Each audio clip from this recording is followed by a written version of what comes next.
Hello mga kakolektor, ito papakita naman natin ngayon yung katibayan or real coin na nasa akin. So ito yung nakuha natin, nakachamba tayo, nag coin hunting kasi ako kanina.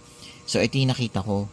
So kung meron kayong BSP series na coin na 1997, etong pinapakita ko ngayon, ito yung merong mint. Mapansinin nyo, meron sa shoulder ni Emilio Aguinaldo na letter F. So ayun yung mint mark. So ito yung locally produced ng BSP Philippines noong 1997.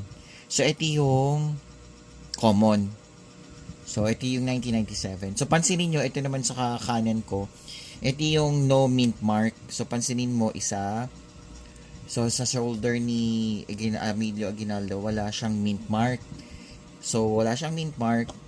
Ito, wala rin siyang mint mark.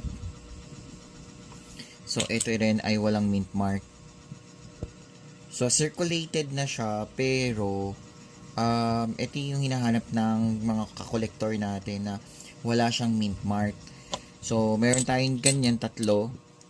So pinalad tayo na magkaroon tayo ng ganyan. So sa mga nagko-collect, comment down below on my video, then comment and subscribe. So kung hindi pa kayo nakasubscribe sa akin, mag-subscribe na kayo para updated kayo sa ating next na video. Okay? So ito na yung ating 1997 na mayroong mint. Ito naman yung walang mint. Okay? So thank you for watching. Bye-bye.